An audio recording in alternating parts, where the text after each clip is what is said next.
নমস্কার বন্ধুরা, উমাস কিচেনে আপনাদের সবাইকে স্বাগত। আজকে আবার একটা নতুন রেসিপি নিয়ে চলে এসেছি। আজকে আমি আপনাদের সঙ্গে শেয়ার করব চাউমিন রোল।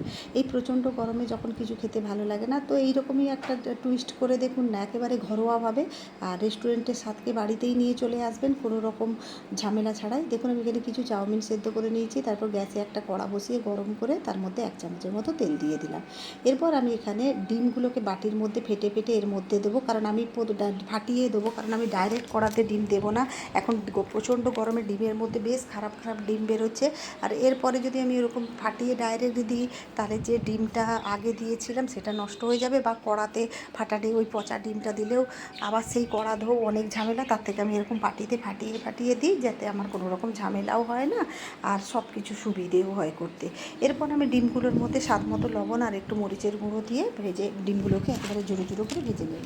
3 থেকে 4 মিনিট লাগবে, ডিম ভাজতে বেশি সময় লাগে না। দেখুন ডিমগুলো ভাজা হয়ে গেছে, আমি ডিমগুলো সরিয়ে নেব। এরপরে আবার গ্যাসে কড়া বসিয়ে তার মধ্যে একটু তেল দিয়ে দিলাম, দিয়ে আমি এখানে গাজর আর ক্যাপসিকাম, আর তার সঙ্গে আমি এখানে দেখুন গাজর ক্যাপসিকাম দেওয়ার পরে এরপরে আমি একটা বড় সাইজের পেঁয়াজ, আপনারা কোয়ান্টিটিটা আপনাদের মতো করে নেবেন, কাঁচা লঙ্কা সব দিয়ে দিলাম। একদম সিম্পল রেসিপি, কিন্তু এতে করে বাচ্চাদের এই রেসিপিটা বানালে বাচ্চাদের যারা সবজি খেতে এখন একদম পছন্দ করে না, বা এই প্রচণ্ড গরমে খেতেও ইচ্ছে করে না, তাতে করে এই জিনিসটা একদম একটু তেলটা কম দিয়ে করলে কোনো অসুবিধা হবে না। স্বাদ মতো লবণ দিয়ে দিলাম, দিয়ে সবজিগুলোকে একটু নেড়ে চেড়ে দেবো। সবজিগুলোকে খুব বেশি ভাজা ভাজা করব না, একটু নেড়ে চেড়ে দেবো যাতে সবজির কাঁচা গন্ধটা চলে যায়। এটাকে ঢাকা দিয়ে আমি 3 থেকে 4 মিনিট হতে দেবো, যাতে সবজিগুলো সেদ্ধ হয়ে যায়, সফট হয়ে যায়। দেখুন আমার সবজিগুলো সফট হয়ে গেছে, কিন্তু খুব একটা ভাজা ভাজা হয়নি। এরপর আমি একেবারে সরু সরু করে কেটে রাখা ঝুরঝুরে বাঁধাকপিটা দিয়ে দিলাম, কারণ বাচ্চারা বাঁধাকপি যখন খেতে না চাইলে এই ধরনের করে বাচ্চাদেরকে খাওয়াতে পারেন। দেখুন অনেকটাই সবজি এতে করে বাচ্চাদের শরীরে যাবে।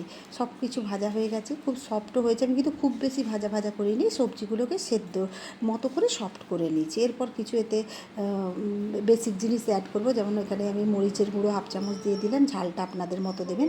এরপরে আপনি এখানে 1.5 চামচের মতো আমি এখানে টমেটো সস দিচ্ছি। তারপরে আমি এতে দেবো, পরিমাণটা আপনারা বাড়িয়ে বা কমিয়ে নেবেন। এরপর আমি এখানে সেজওয়ান চাটনি দিয়েছি, আপনারা এর বদলে সেজওয়ান সসও ইউজ করতে পারেন। আর একটু আমি এখানে চিলি সসও দিলাম, সব অল্প অল্প পরিমাণে দিলাম। এরপর আমি এতে 1/2 চামচের মতো সয়া সসও দেবো, কারণ খুব বেশি দেবো না, কারণ আগেই আমি টমেটো সস সেজওয়ান সস সব দিয়েছি বলে 1/2 চামচের মতো সয়া সস দিলাম। দিয়ে আমি যেহেতু প্রচণ্ড গরম, সেই জন্য খুব হালকাভাবে বানাচ্ছি, সব উপকরণগুলোকে খুব ভালো করে মিশিয়ে নিচ্ছি। এরপরে যে ঝুরঝুরে করে ডিমটা ভাজা ছিল, ভাজা ডিমটা এর মধ্যে দিয়ে দিলাম। একেবারে ঘরোয়াভাবে বানাচ্ছি, কিন্তু খেতে খুবই সুস্বাদু হবে। একবার বানিয়ে দেখুন, কথা দিচ্ছি ফেল হবেন না। উপকরণগুলোকে ভালো করে মিশিয়ে নিলাম। এরপরে সেদ্ধ করে রাখা চাউমিনগুলো দিয়ে দেবো। পরিমাণটা আপনারা আপনাদের মতো করে নেবেন। আমি এখানে আমি দুটো চাউমিন ইউজ করেছি, আপনারা সেই হিসেবে এখানে ব্যবহার করবেন। এবার দেখুন আমি এগুলো সব উপকরণগুলোকে খুব ভালো করে মিশিয়ে নেব। একবার বানিয়ে দেখুন না, খুব সুন্দর লাগবে খেতে। সব কিছু ভালো করে মিশিয়ে নিলাম, যেমন আমরা চাউমিন বানাই সেই পর্যায়ে বানিয়ে ভালো করে দুটো কাঁটা চামচ দিয়ে আমি মিশিয়ে নিচ্ছি, যাতে সব কিছু খুব ভালোভাবে মিশে যায়। খুন্তি দিয়ে হচ্ছিল না, দেখুন এইভাবে মেশালে খুব ভালো সুবিধে হয়। এরপরে দেখুন আমার চাউমিনটা হয়ে গেছে, আমি এবার এটাকে গ্যাসের ফ্লেমটা অফ করে দিয়ে সরিয়ে রাখবো, তারপর নেক্সট স্টেপে যাব। আমি এখানে দুটো ময়দার লেচি নিয়ে নিয়েছি। আমি আপনাদেরকে করে দেখানোর জন্যে আমি এখানে দুটো লেচি নিয়ে ময়দা, আগে যেমন আমরা পরোটা জন্য ময়দা মাখি সেইভাবেই মেখেছি। মেখে এবার ময়দাটাকে এরকম গোল গোল রুটির মতো বেলে নেব। বড়োটা আপনারা আপনাদের মতো করে নেবেন, যতটা বড় আপনারা করতে চান। আমি নর্মাল রুটির মতোই এরকম বেলে নিচ্ছি। তারপর গ্যাসে একটা তাওয়া বসিয়ে গরম করে এটাকে পরোটার মতো করে ভেজে নেব। দেখুন উল্টে পাল্টে একটু তেলটা দিয়ে, একটু বেশি করে তেল দিয়ে, একটু মুচমুচে ধরনের হবে, এইভাবে পরোটার মতো ভেজে নেব। খেতে খুবই দুর্দান্ত লাগে, একবার বানিয়ে দেখুন। আর যারা বানান তারা কমেন্ট করে জানাবেন কেমন লাগে। পরোটাটা ভাজা হয়ে গেল, আমি সেকেন্ড পরোটাটাও ভেজে নেব। দেখুন এইভাবে মুচমুচে করে পরোটাগুলো ভেজে আমি পরোটাগুলো তুলে নেব। বাচ্চা বড় সবাই পছন্দ করবে, একবার বানালে আপনাকে বারবার বলবে। তারপর আমি একটা ছোট্ট পেপারের কাটিং নিয়ে নিচ্ছি, আপনারা এখানে সাদা কাগজ বা ফয়েল পেপারও ইউজ করতে পারেন।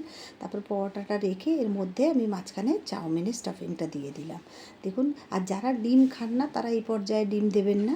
এরপরে আমি এতে একটু কুচনো পেঁয়াজ দিয়ে দিলাম, যেটা দিলে এটা খেতে খুবই ভালো লাগবে।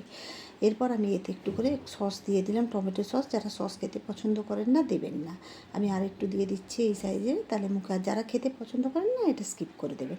এরপর এটাকে আমি এইভাবে মুড়ে নেবো, যেমন আমরা রোল ফোল্ড করি ওইভাবে করে নেব। খুবই সিম্পল, কিন্তু সবাই খেতে খুব পছন্দ করবে। একবার বানিয়ে দেখুন, কথা দিচ্ছি খুব ভালো লাগবে। চলুন তাহলে এটা সার্ভ করে দেওয়া যাক। আপনাদের কেমন লাগলো অবশ্যই কমেন্ট করে জানাবেন, আর যদি ভালো লাগে একটা লাইক দেবেন।